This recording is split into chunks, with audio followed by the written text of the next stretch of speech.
Hello, my name is Sara.dalicandro, and if you are new here, this channel is all about the cities and towns in Massachusetts, what life is like as a homeowner, gardening, and real estate market trends in this little corner of the world. So if any of that sounds interesting to you, go ahead and hit that subscribe button and that little bell so you get notified whenever a new video drops. Today we're going to talk about Wayland, a suburb just west of Boston, about 25 miles. Great place to live, great place to raise a family, excellent schools. Let's get started. Okay, let's talk about the basics. I have my notes with me so I don't forget anything. Population of Wayland is about 14,000 people. Niche ranks Wayland number 3 out of 408 best places to raise a family in Massachusetts, and number 6 of 190 as best suburb to live in Massachusetts. So Wayland is a great place to live. I would describe Wayland as definitely a suburb of Boston, but not a dense suburb, more of a sparse suburb. You have a lot of country roads, you have homes that are spread apart, kind of set back, lots of wooded lots. You do have your neighborhoods that are a little bit more densely populated, but for the most part, Wayland is kind of spread out, which is really nice. It's a quiet town. It's a little bit of a sleepy town, but its location is absolutely phenomenal. Wayland is surrounded by Sudbury, Framingham, Natick, Weston, Lincoln, and Concord. And even though the Mass Pike doesn't go through Wayland, it literally skirts the town so you can access it so easily. You also have Route 20, which is a pretty big major road that goes east and west. And you have Route 27, which goes north and south. And Route 27 and Route 20 can easily connect you to 95 and 93 and 90. As far as public transportation, however, Wayland is somewhat lacking. Other than the Metro West Transit Authority, which goes to areas in Wayland and a few places outside of Wayland, that's really it. If you are someone that wants to commute into the city, you have to get in your car, drive to, Weston or Newton or Natick or Framingham and take the train there, or Newton and grab the Green Line.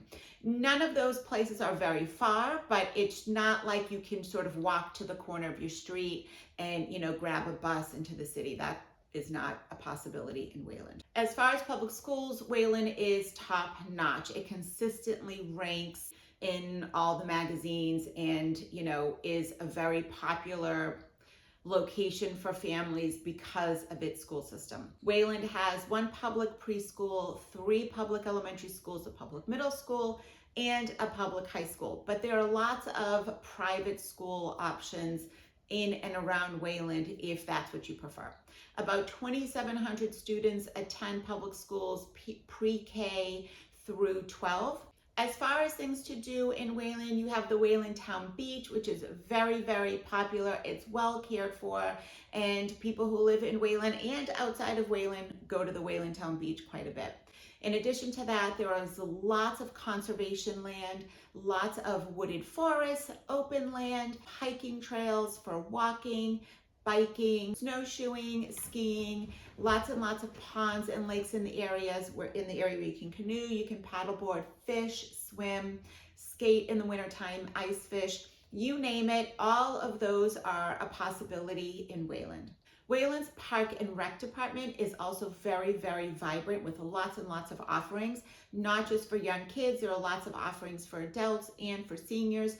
And the town of Wayland does put on several town-wide festivals and things throughout the year. Wayland also has a large shopping center with grocery stores, restaurants, shops, big name shops and smaller shops, some entertainment, spas, salons, and even a medical center. So it's all located in one really large area with plenty of parking and lots of different ways to access the shopping center.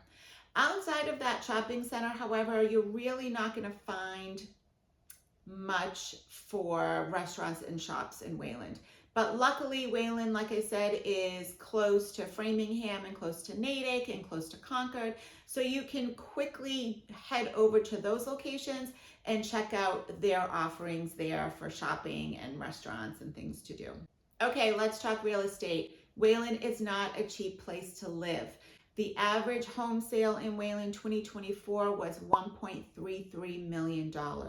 There were 136 homes sold in Wayland, so it is a pretty fast moving real estate market. As far as condos go, there were 31 condos sold in Wayland, so a lot fewer condos. The average sale price for a condo was $926,000. And with rentals, there were 35 homes rented in Wayland with the average rental price at just under $4,000, coming in at $3,900. So if 1.33 is out of your price range, you do have condominiums, which are much more affordable in relation to single family. The least expensive home sold in Wayland blows my mind at $390,000. This is 2024 stats. And the most expensive home sold in 2024 was $7.85 million. As far as condos go, $477,000 was the least expensive and 1.6 was the most expensive. So as you can see, there's a pretty wide range of price points. However, that 390 is definitely an outlier. You're going to find most of your single families just above and just below that $1 million mark. With condos, you're going to find, high 8s, 9s as your kind of like sweet spot.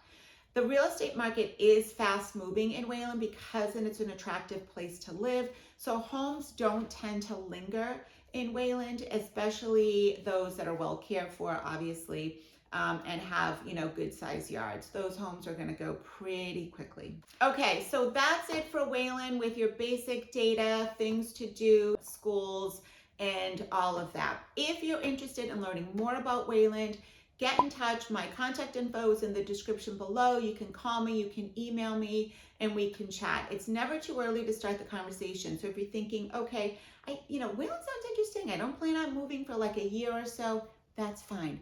It's always worth having the conversation so you can start prepping for when you do finally make that move.